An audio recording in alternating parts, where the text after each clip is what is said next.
Augstgadājumi sēdes vadītāji, godājumie kolēģi. Jāskatās pamatās šajā jautājumā iedzinājos tikai no terminoloģiskās puses. Un, protams, tas ir bijis saistīts ar to, ka jebkuru jaunu konceptu mums prasa, lai mēs rastu viņiem vārdus un jautājums, kurā brīdī mēs. Ja pasaulē, kad teikt, vajadzība pēc jauniem terminiem, faktiski ir 3 gadījumos. Pirmkārt, rodās jaunas lietas, jaunas parādības, kuras mēs nevaram atstāt nenosauktas. Būtiski mainās konceptuāli izpratni par kādu jautājumu, un tad arī bieži vien veci vārdi, laiks nedēļ, protams, ir ļoti daudz nozars, kur mēs joprojām lietojam, ar pilnīgi citāds saturu kāds vecs vārds, labi zinot, kā ātoms jau labi sen ir dalāms, bet mēs esam saglabājuši vienalga šo grieķu vārdu nedalāmies. Bet ir trešais moments, kā kaut kāda iemesla dēļ iepriekš lietotie termini mūs vairs neapmierina. Tur ir dažādas mode, ekspresivitāte, politiski angažētas lietas, politkorektas tradīcijas un tā tālāk. Ja mēs redzam šos pirmos 2 gadījumus, tad pirmie 2 gadījumi faktiski attiecas uz ļoti daudzām. Patiesībā uz visām, kurās šis jēdziens ir apzīmējams.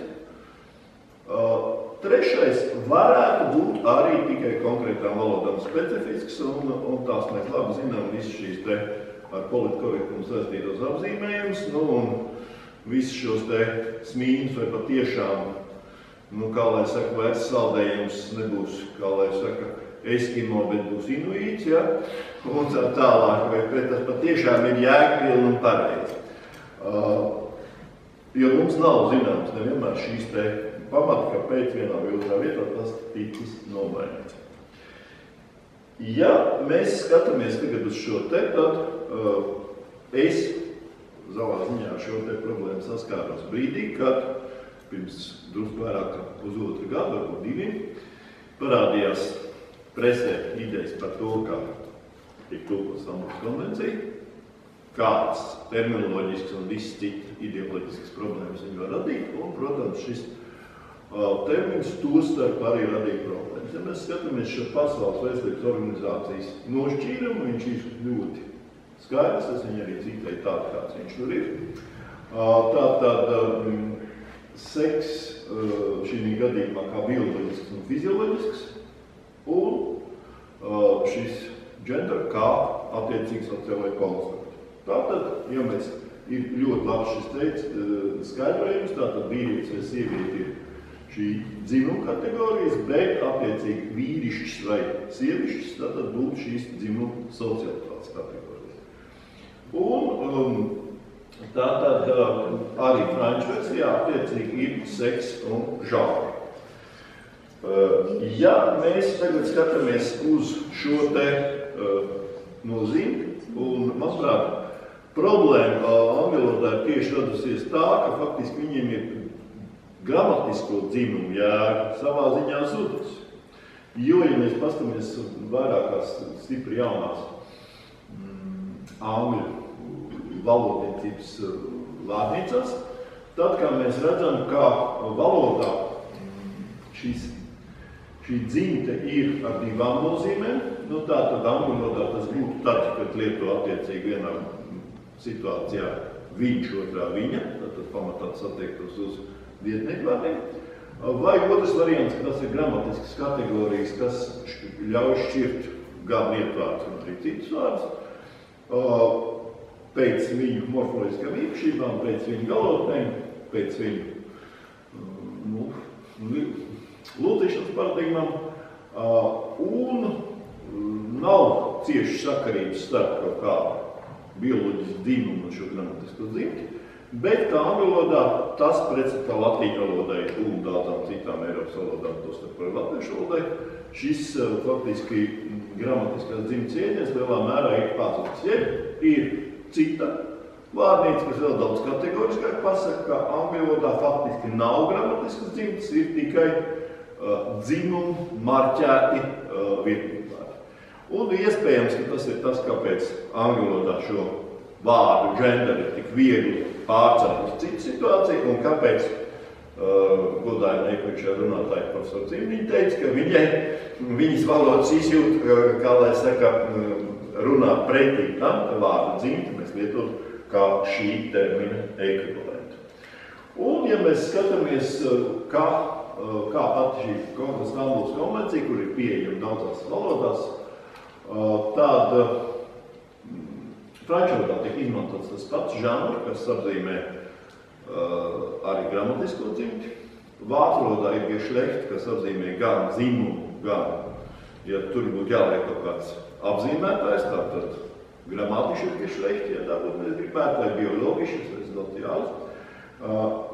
Latviski tomēr tulkojumā ir dzimums šajā vietā, tātad, kā lai saka, it kā korekti, krieviski ir gendernī terminu skaidrojumā, un kā mēs skatāmies arī dažādās citās valodās, pieeja, teiksim, spāņu, itāļu, tur ir apmēram tas pats, kas attiektos uz gramatisko kategoriju, polis vispār ir plašs skaidrojums, jau minētais skandināvu valodu piemērs, tur ir šis köln, kas, ir pilnīgi atkal atkāpe no šīs normas.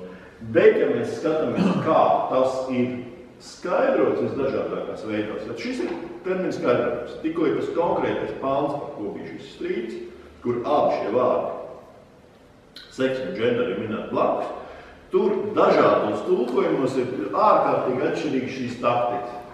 Latviski viņš ir dzimums, sociālais dzimums, tur ir dažādi varianti bijuši. Vāciski viņi, piemēram, vienkārši sapludinājuši kopā, tur ir bioloģiskais vai sociālais dzimums, tātad saliekot kopā. Ir valodas, kur vispār ir izmests otrs ekvivalents ārā ar domu, ka viņš nenes papildus slodzi un palicis tikai dzimums.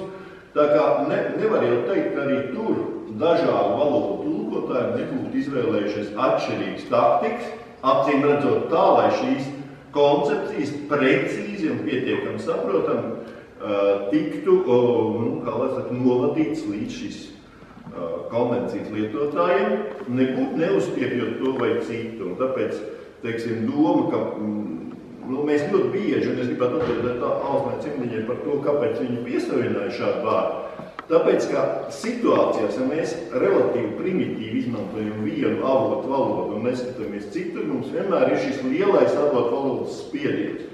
Un tas nav tikai šajā situācijā, tas ir tas, kaut vai hrestomātiskais piemērs, ka mēs vienbrīd atteicamies no vārda revidents un tagad ir, kā teikt, tikai auditori, vai atkal ir tā, ka audits veids zvērināt revidents un tam līdzīgi, tad mēs vairs nesaprotam, kurā brīdī kas ir, lai gan, protams, ir skaidrs, ka tas audits dažās situācijās, kā funkcija audits un tam līdzīgi, kur vārds revīzija un revidents neder, bet, kā lai saka, primitivizējot šeit ir iznācis kaut kas ļoti līdzīgs.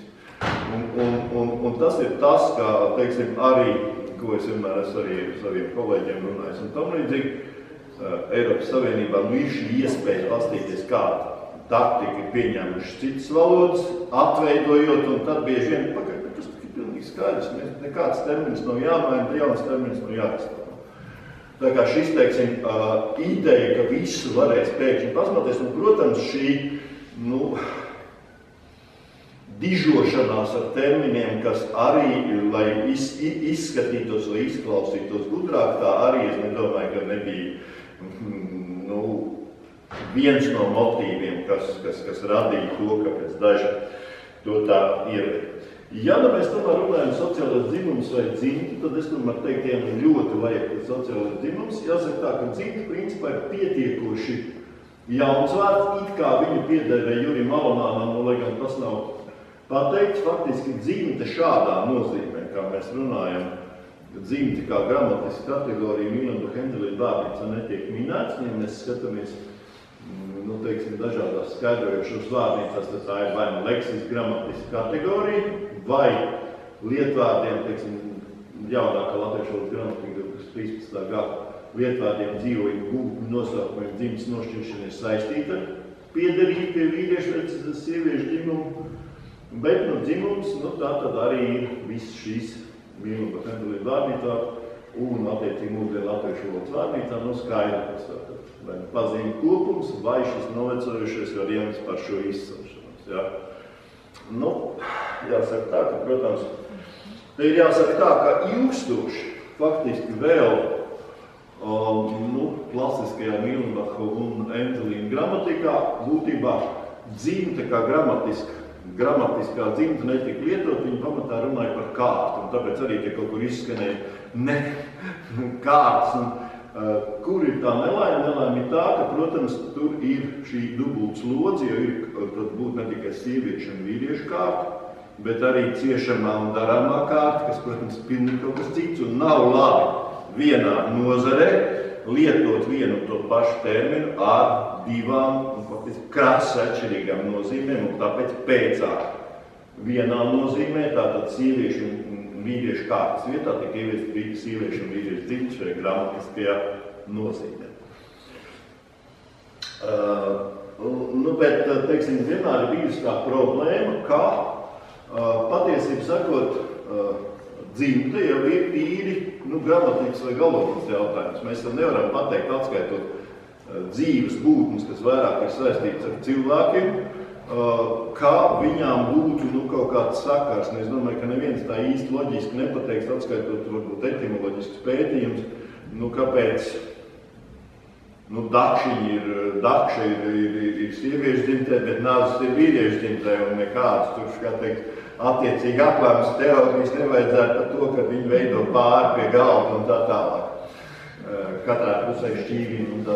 Un līdz ar to pašu, faktiski no mūsdienu cilvēku viedokļa daudzos gadījumos viņš jau nav motivēts. Un tas rāda arī problēmas, piemēram, kaut vai tulkotājiem. Saule un mēnesis mums ir skaidrs, kurš ir kurā dzimtē.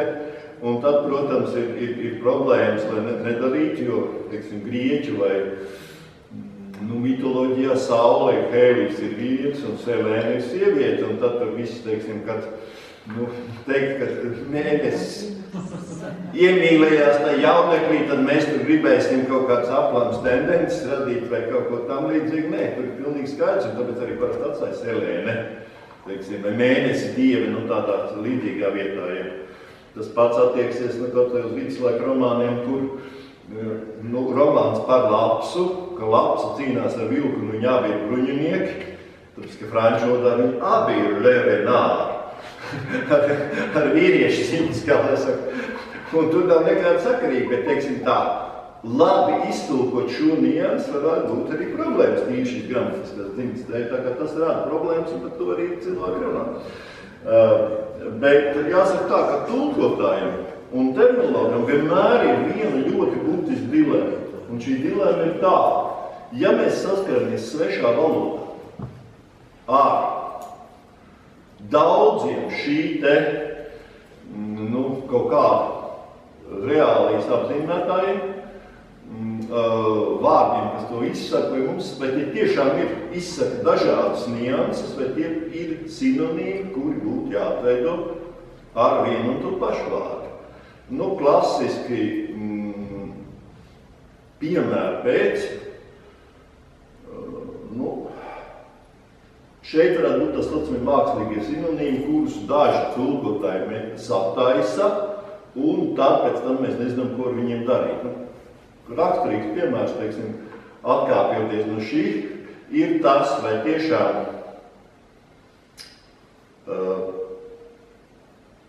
ja dažādos angļu variantos, teiksim, benzīnu nosauc citādi, tad mums katram viņam būtu jāliek pretī cits latviešu vārds. Tas būtu absurds, labi zinot, ka tā substance gan ķīmiski, gan pēc lietojuma ir viena un tā pati.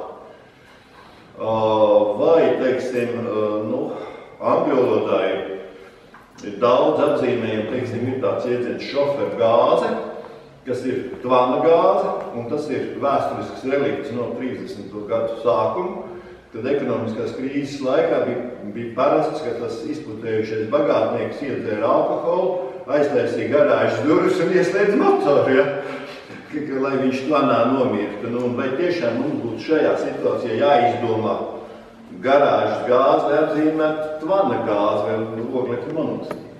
Un šeit ir tieši tas pats, un manuprāt, daudzos gadījumos mēs gribam sašķelt tāpat kā ar to auditu termins, kur faktiski tā nianses nemaz tik liela nav un viņa kontekstuāli ir labi saprotam arī no tā paša. Un, ja mēs skatāmies par to, ka būtībā gender vārds angļu valodā daudzos gadījumos ir aizstājis vārdu seks, un tur nav nekādas dzimuma socialitātes. Bet vistīrākā bioloģija, tad es paņēmu tikai piemērs no Eiropas Savienības datubāzes JATE, un pie tam tikai tos, kuriem ir latviešu ekvivalenti. Tātad sex gap, gender gap, pilnīgi identitāte, disparity un tā tālāk. Nu, tātad jau minētais Eiropas dzimuma līdztiesības institūts, starp citu ir interesanti, ka vairākās citās valodās viņš ir skaidri pateikts sieviešu un vīriešu līdztiesības institūts, nespēlējoties ne ar ko, jo ir skaidrs, ka par ko ir runa. Nu, tas pats dzimuma maiņa, dzimuma līdztiesība, dzimuma segregācija un tā tālāk. Jāsaka, piemēram, gender sensitive, nu tas vispār nav termins, kas ir pretī uzrakstīts latviešu, tur, jo dzimuma līdztiesības aspektu ņemšana vērā, tas ir no terminoloģiskā viedokļa atbaitošs risinājums. Tas ir gluži tas pats, kas noziedzīgi iegūtu līdzekļu legalizācija, kas faktiski arī ir definīcija, nevis termins. Kur droši vien, ka metaforiskā naudas atmazgāšana var būt pat terminoloģiski noteikti kalpot labāk. Un, ja nu mēs gribētu beigās secināt, tad mums nav vismaz daudzi avoti, kas pateikt, ka lielākā daļā gadījumā mēs nevarētu atveidot viņu vienkārši kā dzimums, bet ja nu ir situācijas, kur mums ir tiešām vienā teiktumā vai blakus, tad mēs varētu vai nu runāt par sociālo bioloģisko dzimumu, pie tam labāk liekot, tad bioloģiskais un sociālais, vai sociālais un bioloģiskais nevis atdalot ar komatu sociālais dzimums, komats bioloģiskais dzimums, vai tomēr, laikam, jāsaka tā, nemaz jau nav tik daudz to terminu, kuriem mēs labi zinām šos autors, tātad izsakot cieņu un atzinību, kā teikt, Jānim Namēsim Vējam, par viņu ieteikto dzimumu socialitāti, kura, manuprāt, šeit ir ļoti noderīga. Un es pieņemu, ka tas ir tieši tas, un tā atkal ir tā angļu valodas problēma, ka tā vārda seks uztiepšana ir saistīta ar to, kad ir šī pārprotamība, tātad seks vai dzimums. Un kā lai saka, cilvēki grib beigt ar anekdotiskiem, tad jāsaka, ka anketēs ir vēl viens variants. Ka bieži vien, ja jūs gribat pieteikties tādā starptautiskā konferencē, tad jums prasa, vai jūs esat misters, miss, profesors un doktors. Tātad ar domu, ka tikko šajās divās kategorijās tātad dzimuma atšķirības jau pazūd. Paldies par uzmanību. Kāds? Jā, Radzīškungs? Es gribēju pajautāt par genderu atvasinājumu lietojumiem tādas ideoloģiskās nozīmēs. Kas te tiek minēts jau genderisms, postgenderisms vai genderisms. Kāds ir jūsu viedoklis, vai kāpēc atkal latviešu vārdu? Es domāju, ka situācija, tas viens arī no tādiem kanoniem, ka, ja mēs gribam terminu lietot kā terminu, tad mēs, gribam, lai viņš tik lietots neitrāli. Ja mēs viņu lietojam ideoloģiski, kā parādīt negatīvo situāciju, tas ir līdzīgi jau minēja profesori Cimdiņi, ja mēs pasakam, ka feminisms ir slikts, tāpēc, ka viņš ir slikts, tad genderisms ir slikts, tāpēc, ka viņš ir slikts, tad skaidrs, ka viņš jau zaudē zināmā mērā termina nozīmi, jo viņam nav vairs šī neitrālā situācija, viņš nav lietojams neitrālā kontekstā.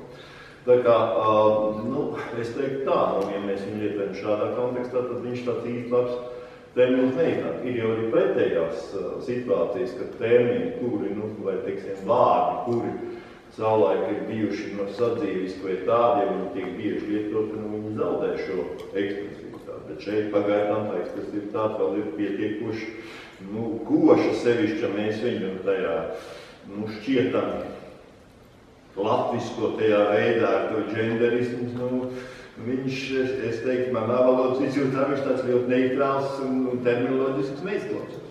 Kāda izēja?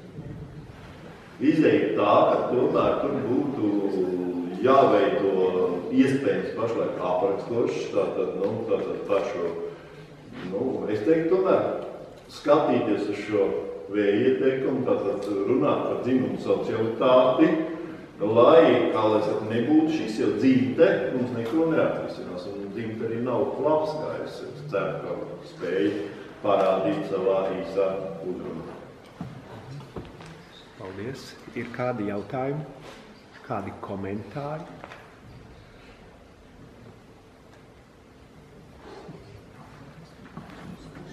Ja nav, tad paldies. Jā.